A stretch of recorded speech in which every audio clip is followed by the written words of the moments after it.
The Democratic Party, which has brought the American people nothing but unconstitutional job-killing legislation and impeachment madness over the past 3 years, crawled out of their hole to explain the secretive coup they are engaging in upon the duly elected President of the United States. Donald Trump betrayed his oath of office. He abused his power by pressuring a foreign leader to target an American citizen for political gain and withheld $391 million in aid to accomplish that invidious objective. That is textbook abuse of power. It betrays and undermines our national security as well as the integrity of our elections by soliciting foreign interference in the 2020 election. That is the issue.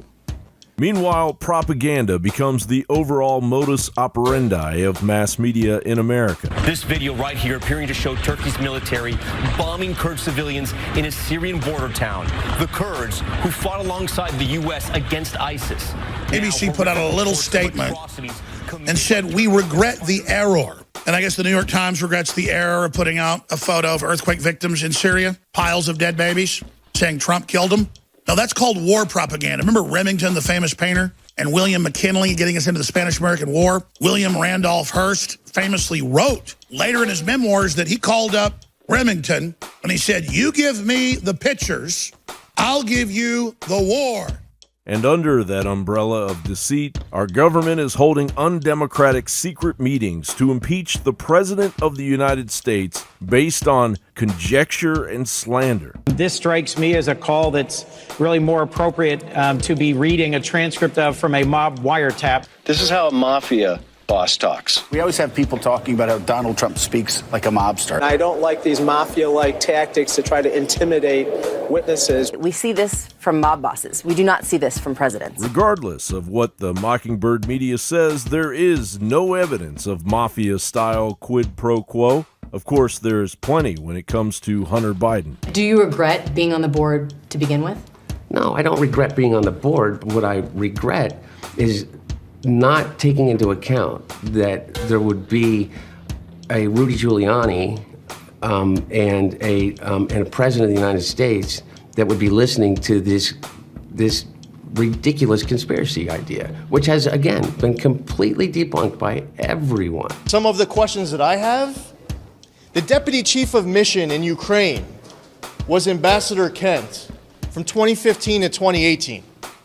What did he know about Burisma, a corrupt foreign company? An investigation that was going on not just against Burisma, but also against a corrupt Ukrainian oligarch, Zlochevsky. That the sitting vice president's son, with no energy experience and no Ukraine experience, gets hired at $50,000 a month at least, because into his own admission, only because of his last name. The fact that you were the son of the vice Of course, president. yeah, no. What role do you think that played?